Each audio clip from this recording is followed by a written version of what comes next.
Depression can feel like being lost in a forest, no clear way out. If you've ever experienced it, you know how exhausting it can be to finally find a path to recovery from depression. And after going through that, it's tempting to just want to relax, to leave behind everything you've learned and worked for, and to just hope and to think, I'm better now. I can just go back to my old ways. But the problem is, depression tends to have a tendency to resurface, especially if we're not careful of the steps that we've taken to recover.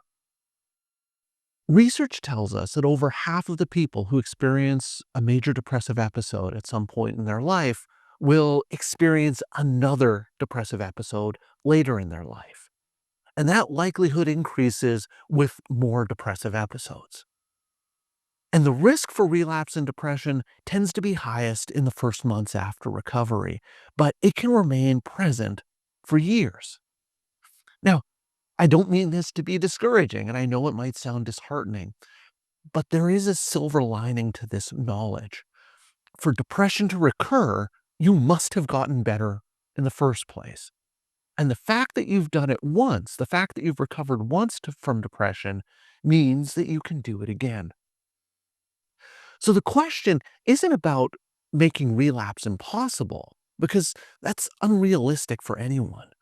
The real goal is to make relapse as unlikely as possible while equipping yourself to bounce back faster and stronger if you do experience a depression relapse.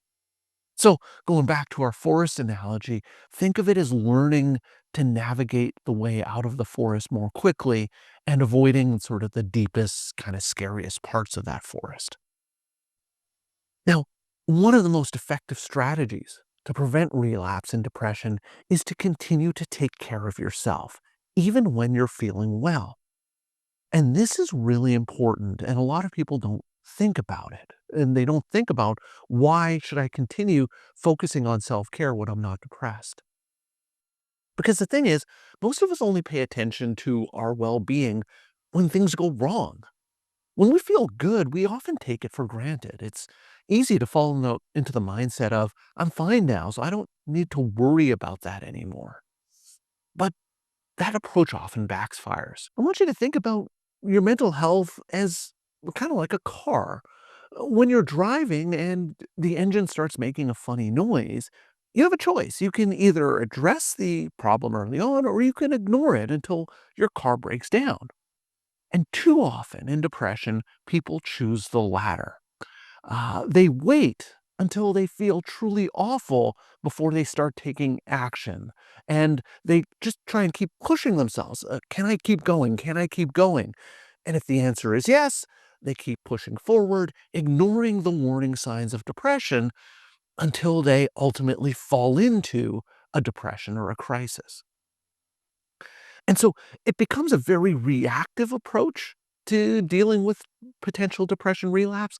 And this reactive approach has a lot of problems, as you might imagine, because the lower your mood drops, the harder it is to recover.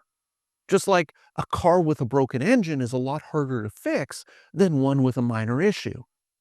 It's a lot more difficult to pull yourself out of a significant depressive episode than to address early warning signs.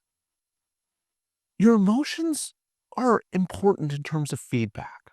When you feel down or anxious or overwhelmed, it's like your brain is waving a flag in front of you and saying, hey, something's off here.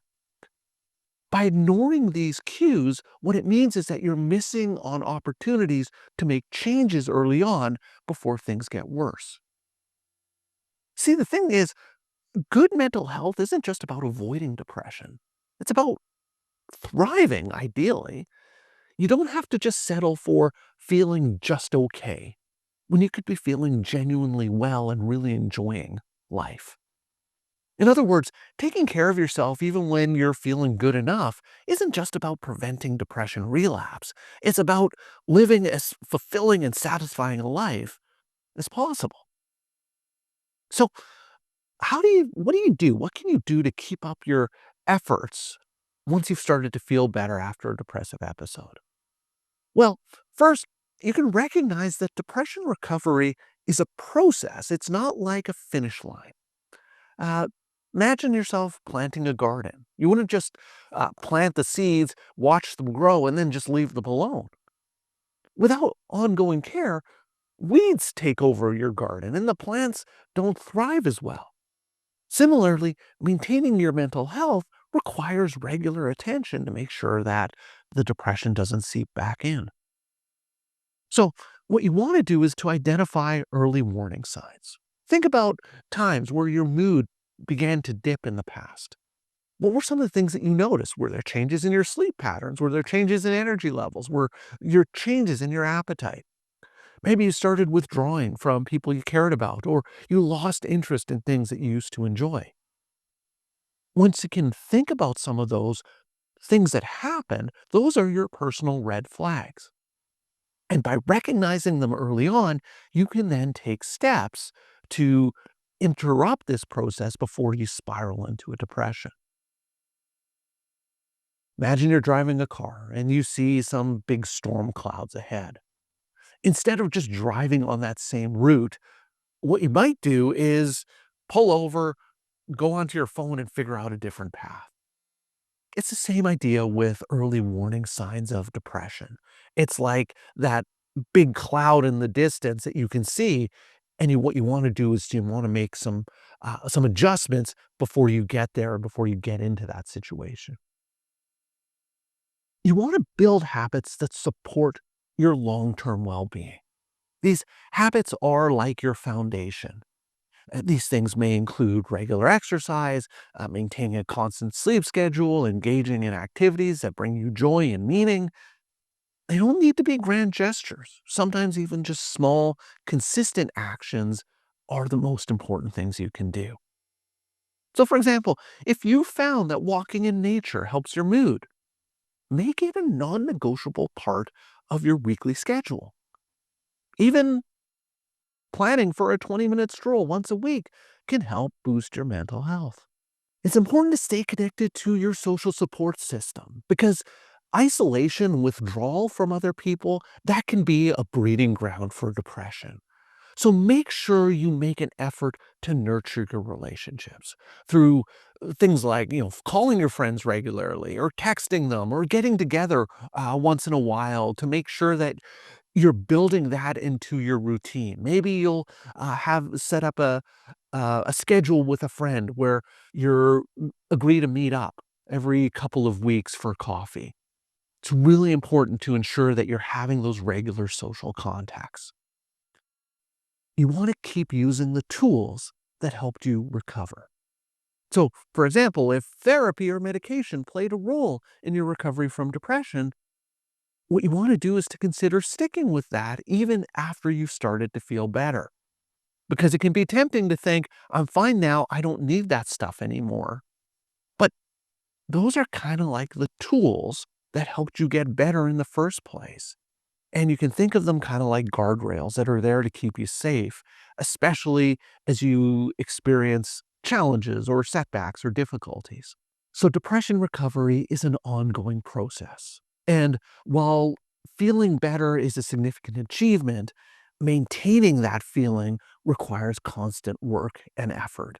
And research shows that relapse when depression is common, particularly in the months following recovery.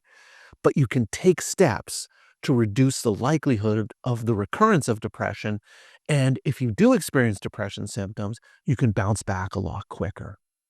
The key strategy: prioritize self care even when you're not feeling well. Because most people tend to only focus on their well being when their mood worsens. But by taking proactive steps, it can help you maintain your mental health well into the well into the future.